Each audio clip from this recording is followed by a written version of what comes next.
Good morning বন্ধুরা। আজ অনেকদিন পর আপনাদের কাছে উপস্থিত হয়েছি আর একটি নতুন ভিডিও নিয়ে।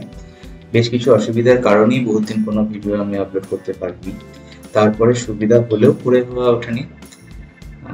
যাই হোক, আজ আবার নতুন করে শুরু করতে চলেছি আপনাদের সাথে।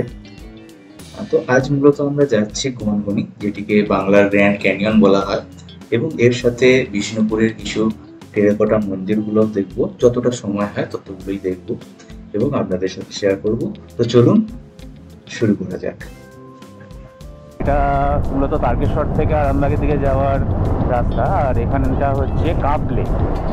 হ্যাঁ, এই জায়গাটার নাম কাবলে। তো এখন আমরা কাবলে পার হচ্ছি, এরপরে আরামবাগ হয়ে আমরা বাঁকুড়ায় ঢুকবো। আরামবাগ থেকে ডান দিকের দুটো রাস্তা আছে, একটা কামারপুকুর যাওয়া যে কামারপুকুর দিয়ে যাওয়া যায়, আর একটা আপনার যাওয়া যায় কতুলপুর হয়ে। তো আমরা যাবো মূলত কতুলপুর হয়ে। হ্যাঁ, আগে যা রাস্তা ছিল আর এখনের যা রাস্তা না, অনেক তফাৎ।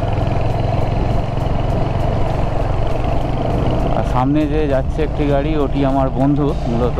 ও আমার গাড়ি নিয়ে যাচ্ছে, আমি ওর রয়্যাল এনফিল্ড নিয়ে যাচ্ছি। আরও একটু, আমি কোনোদিন রয়্যাল এনফিল্ডের আগে চালাইনি বলতে আমার নিজের না হলে আমি মূলত অন্যের গাড়ি খুব একটা চালাইও না। যাই হোক, ও যখন অফার করলো আমিও সেই হিসাবে চালালাম। তবে ভালোই লাগছে। এটা হচ্ছে আপনার হান্টার।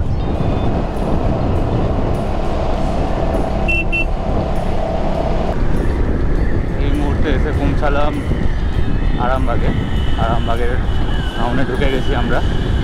আর এখন একটা বেশ পুজো সাজ, তো একটু যেন ওয়েদারটাও অন্যরকম লাগে।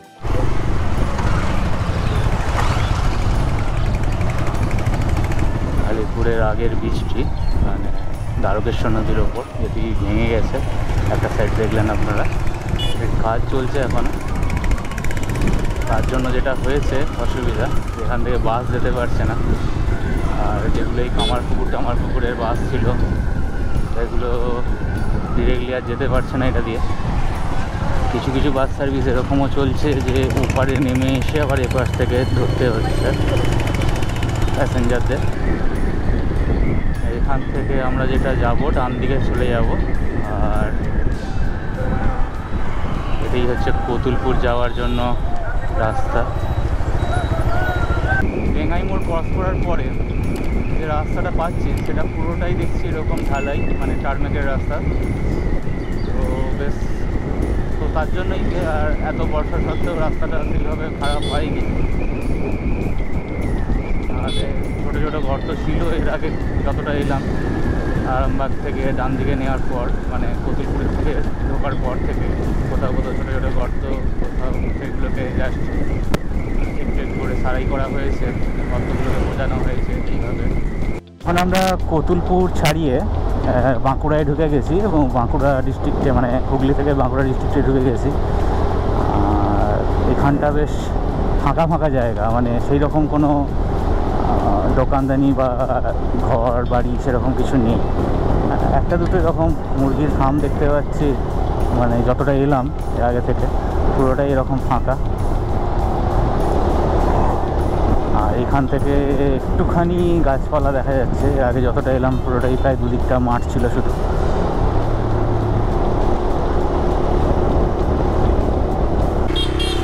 আমরা এখন চলে এসেছি বনলতা। এই যে বনলতা মিন্স বনলতা রিসর্ট। আর আরও দুজনের আসার কথা প্রথমেই বলেছিলাম, যে পুরুলিয়া থেকে আসছে, ওদের আসতে একটু দেরি হচ্ছে দেখে আমরা এই একটু আগে জয়পুর জঙ্গলে ঢোকার ঠিক মুখটাতে একটু আগে ঠান্ডা একটু জায়গায় দাঁড়াবো। তারপরে ওরা এলে বনলতায় গিয়ে আমরা ব্রেকফাস্ট সারবো।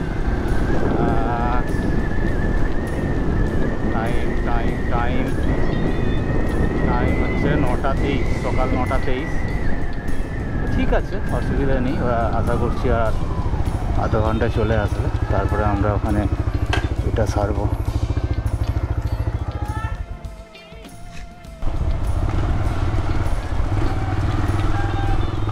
বনলতা রিসর্টের মেইন গেট।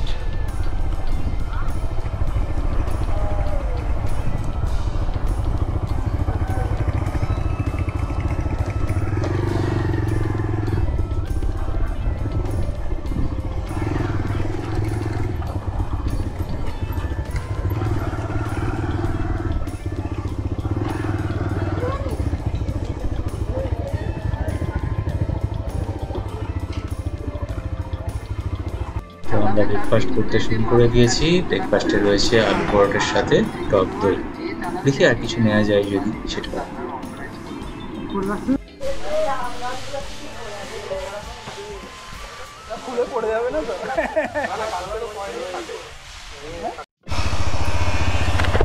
এখন সামনেই শীত আসতে চলেছে, তো সেই জন্য সব গাছপালা মডিফিকেশান ভালোই চলছে বনলতা রিসোর্টের মধ্যে। এই যে করকনাথ মুরগি কালো,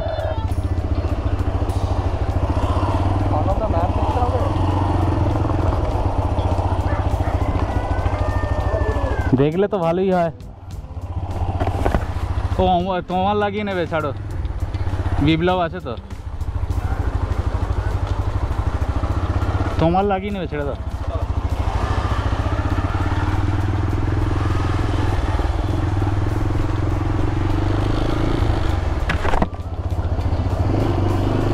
তো বেরিয়ে যাচ্ছি এখন বনলতা থেকে, যাব সোজা গনগনি। জয়পুর জঙ্গলে ঢুকে পড়লাম, আর এবার একটু গিয়েই আমরা চলে যাব বাঁদিকে, এবং বাঁদিক থেকে নিয়ে নেব রাস্তা গনগনি যাওয়ার। এবং ওটা মুকুটমণিপুর যে ক্যানেল আছে না, ক্যানেল বরাবরই আমাদের যেতে হবে। চলুন দেখাবো নিশ্চয়ই। ড্রাইভ স্লো, হরিণ যেতে পারে।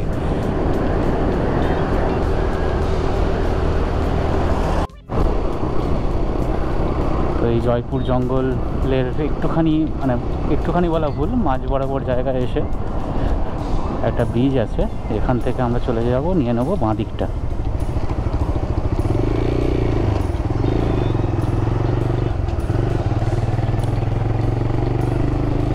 এই রাস্তাটা পুরো যাচ্ছে জঙ্গলের ভেতর দিয়ে।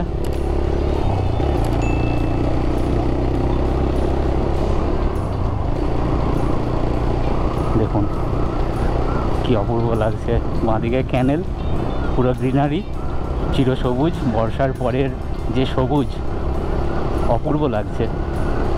চারদিকে গাছপালা সুন্দরভাবে গজিয়ে উঠেছে তাদের ডানা মিলে, বেশ ভালো লাগছে।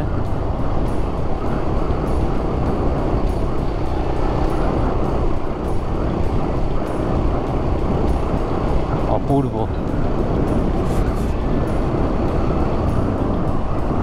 প্রকৃতির যে একটা অপূর্ব সৌন্দর্য না, সেটা এখন অনুভব করা যাচ্ছে। বাঁদিকে একটা ক্যানেল, সম্ভবত এটি মুকুটমণিপুর ক্যানেল যেটা, সেটা।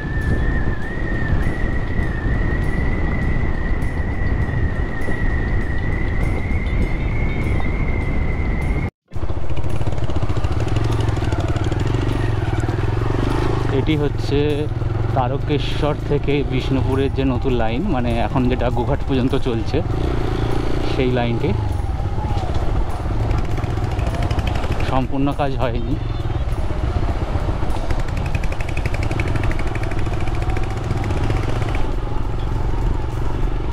একবার চালু হয়ে গেলে আমাদের তারকেশ্বর থেকে বিষ্ণুপুর কানেক্ট হয়ে গেলে আসতে সুবিধে, বিষ্ণুপুর অনেক মানুষই আসতে পারবে।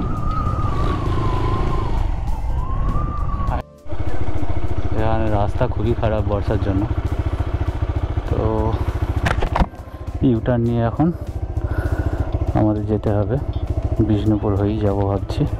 চলুন।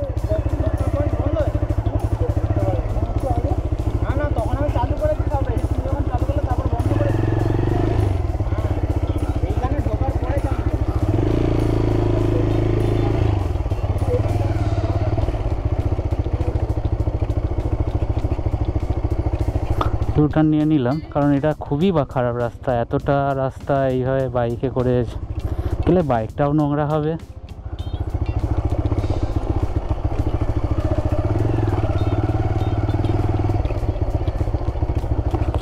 কাঁটা গাছ, কুল কাঁটায় ভর্তি। যারা এখানে আসতে চাইছেন এই এয়ারপোর্টের রানওয়েটি দেখতে, তাদেরকে বলবো এই রাস্তাটা না ধরাই ভালো, কারণ খুবই খারাপ রাস্তা। যেহেতু আমরা ওখান থেকে ইউটার্ন নিয়ে নিলাম ওই জন্য। তো দেখি আমরা, একটা হয় বনলতার ঠিক আগেটা দিয়ে একটা রাস্তা আছে, ওটা দিয়ে যাওয়া যায়, একটু আবার ব্যাকে আসতে হয়। তো চলুন এখন বিষ্ণুপুরটা দিয়ে যাচ্ছি, যাব। স্থানীয় কিছু লোকেদের থেকে জানলাম যে ভেতরের রাস্তাগুলো এখন সবই বর্ষার জন্য এরকম কাদাই হবে, তো বেটার হচ্ছে বিষ্ণুপুর থেকে যেটা বাইপাস আছে বাইপাস ধরে যাওয়াটা। তো সেই জন্য আমরা ওদিক দিয়েই যাবো এখন, কারণ এদের কথার উপর ভরসা করে চলাটাই ভালো লোকাল লোকেরা। ওইদিকে যে রাস্তাটা দেখছেন ওইটা দিয়ে গেলে ওই মন্দির, মানে মন্দির মেন এখানে যে টেরাকোটা মন্দিরগুলো আছে সেইটা ডিরেক্টলি ভেতরে ঢোকা যাবে। আর এটা দিয়ে আমরা এখন যাচ্ছি, যেহেতু আমরা যাব গনগনিতে, তো বাইপাস ধরার জন্য ডান দিকে রাস্তাটা নিয়েছি। আমরা ধরে নিয়েছি বাইপাসের রাস্তাটি, এটা ধরেই সোজা চলে যাব গনগনি। রাস্তাটা বেশ ভালো দেখা যাচ্ছে যতটা এলাম, মানে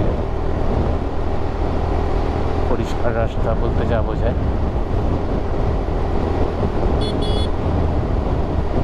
বর্ষার জন্য ছোট ছোট কিছু গর্ত থাকলেও সেগুলোকে ভরিয়ে দেওয়া হয়েছে।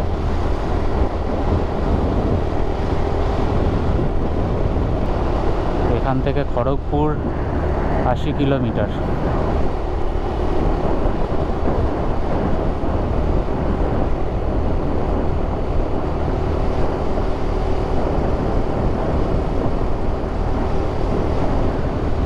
নিচে দিয়ে এই যে ট্রেন লাইন এবং বিষ্ণুপুর স্টেশন।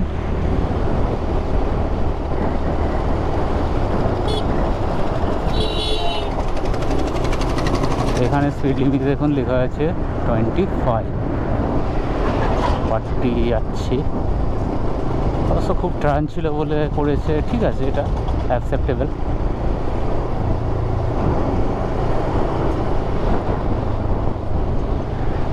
স্পিড হলে ডিসব্যালেন্স হতে পারে, টার্নটা খুবই দূর প্রচণ্ড। আর এখানে কোনো ঘর বাড়ি দু সাইডে নেই বললেই চলে। বাইপাসটা শুনশান বাইপাস, শুনশান না, কয়েকটা বাইকই দেখা যাচ্ছে, টোটো একটা দুটো, গাড়ি খুবই কম। তবে আকাশটা যে পুরো পরিষ্কার, যার জন্য সূর্যি মামা আজকে খুবই রেগে আছে।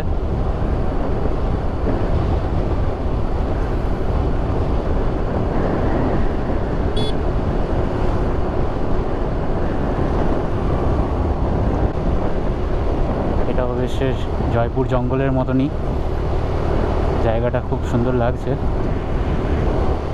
দুদিকেই ঘন গাছ, মাঝখান দিয়ে বাইপাস, বেশ ভালো।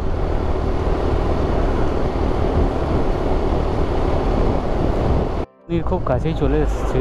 আর এটা হচ্ছে গড়বেতা ডাকবাংলো মোড়।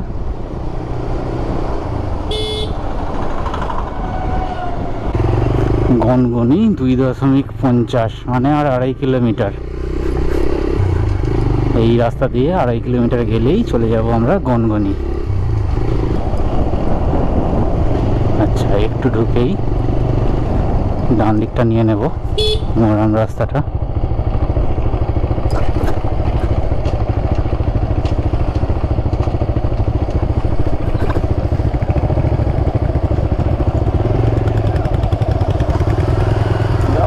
বর্ষাকালের অবস্থা খারাপ, যাই হোক যখন এসেছি যাবো তো নিশ্চয়ই। তো ধুধু প্রান্ত আর নিস্তব্ধ নির্জন জায়গা, ভেতর দিয়ে চললাম।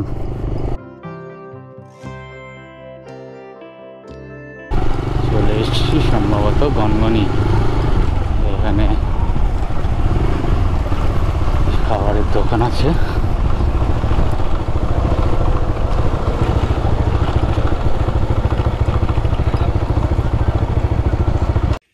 অবশেষে গনগনি এসেছি। পাশে হচ্ছে কিছুই না, এরকম এক নদী, আর তার পাশে কিছু ঢিবি, ঢিবি ছাড়া আর কিছু না।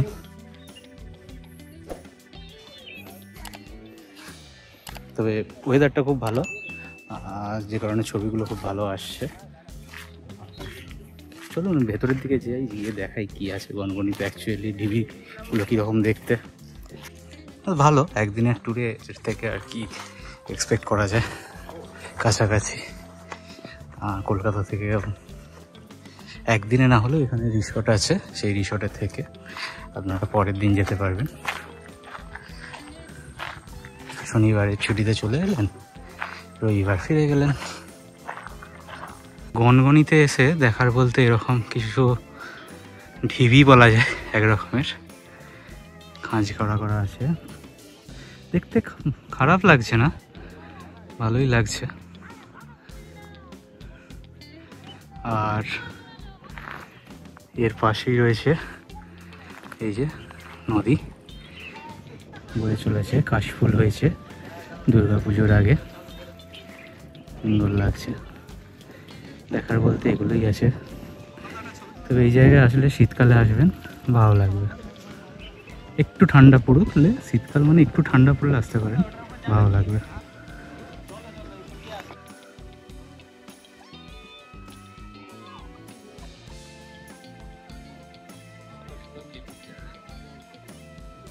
এরকম কোথায় উঠছো? দেখো এ ধরতে পারছো কিনা চাঁদটা।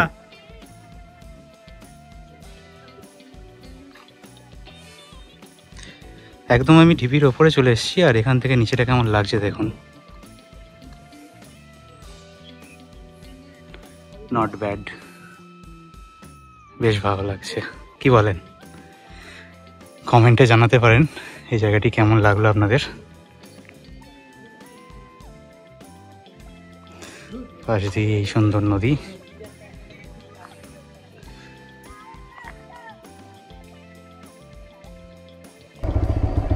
এখান থেকে বেরিয়ে পড়লাম, মানে গনগনি থেকে বেরিয়ে এখন যাব লাঞ্চ করতে। লাঞ্চ টাঞ্চ করে নেবো একটা ভালো রেস্টুরেন্ট দেখে। লাঞ্চ সেরে আমরা চলে যাব রাসমঞ্চ দেখতে, বিষ্ণুপুরের রাসমঞ্চে। রাসমঞ্চ হয়ে গেলে দেন আমরা যাব অন্য টেরাকোটা মন্দির, যদি সময় থাকে অন্য টেরাকোটা মন্দিরগুলো দেখব। যাওয়ার সময় ওটা দিয়ে গিয়েছিলাম ঘুরে ঘুরে, কিন্তু এটা হচ্ছে সোজা রাস্তা ছিল। যাই হোক, লাঞ্চ করে নিলাম, আর লাঞ্চ করে বেরিয়ে পড়লাম রাসমঞ্চের উদ্দেশ্যে। ভিউটাও দেখুন, দুর্দান্ত লাগবে এখন, কারণ আলোর খেলার ওপর ক্যামেরার ভিউর অনেক ডিপেন্ডেন্সি থাকে। কারণ আলোটা এত সুন্দরভাবে পড়ছে, ভিউটা অনেক ভালো লাগছে।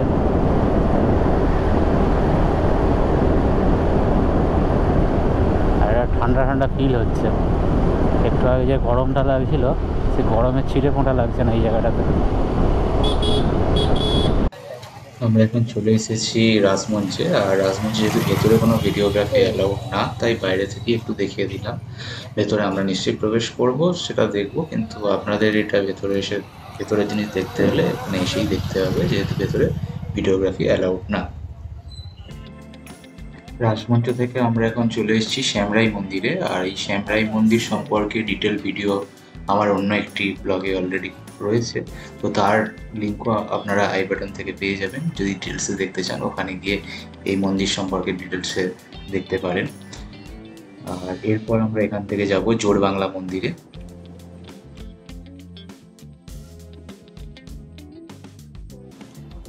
এটি হলো জোড়বাংলা মন্দির। এর সম্বন্ধে ডিটেলস ভিডিও আপনারা ওই সেম ব্লগেই পেয়ে যাবেন। তো যদি দেখতে চান, ওপরের আই বাটনে ক্লিক করে আপনারা দেখতে পারেন।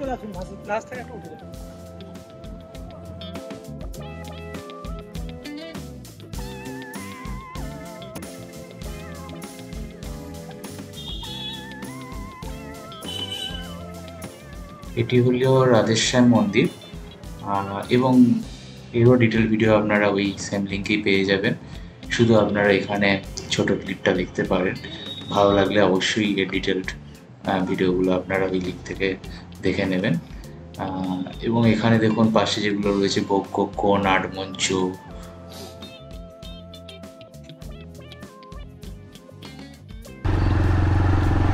আর সেরকম টাইম নেই। এখানে মোটামুটি 4টে মন্দির দেখলাম, রাসমঞ্চ প্লাস 3টে। দেখার পর এখন বেরিয়ে পড়লাম বাড়ির উদ্দেশ্যে, কারণ বিকেলের মধ্যে বাড়িতে না পৌঁছালে। আচ্ছা, তার আগে এটা হচ্ছে গড় দরজা, এটা হচ্ছে মেন দরজা ছিল। এইখানে ঢোকার জন্য মেন দরজা ছিল রাজাদের, গড় দরজা। আমরা যেহেতু উল্টো দিক থেকে ঢুকেছি, তো দরজা দিয়ে বেরোচ্ছি, ঢোকার সময় ওই দিক দিয়ে ঢুকে গেছি। ফেরার সময় আবার জয়পুর জঙ্গলের ভেতর দিয়ে আমরা ফিরছি। আর এই সময় আলোটা অনেকটা কমে এসছে এবং একটা অন্যরকম ফিল হচ্ছে। এটা অ্যাকচুয়ালি ফিলিংসের একটা ব্যাপার আছে, এটা একরকম অন্যরকম একটা ফিলিংস লাগছে। যাই হোক, আপনাদের আজকের এই ভিডিওটি যদি আপনাদের ভালো লেগে থাকে তাহলে অবশ্যই ভিডিওতে একটু লাইক করবেন এবং চ্যানেলটি পারলে সাবস্ক্রাইব করবেন, এবং যদি পারেন কমেন্ট এবং শেয়ার করবেন।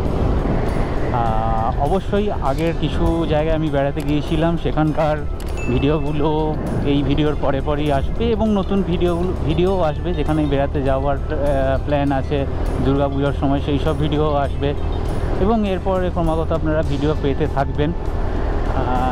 যাই হোক, আগে যে কোনো কারণেই হোক বন্ধ করেছিলাম, কিছু পার্সোনাল রিজনও ছিল, কিছু চাপও ছিল, সেসব বাদ দিয়ে আবার নতুন করে শুরু করেছি। আপনাদের সাপোর্ট একান্তভাবে কাম্য।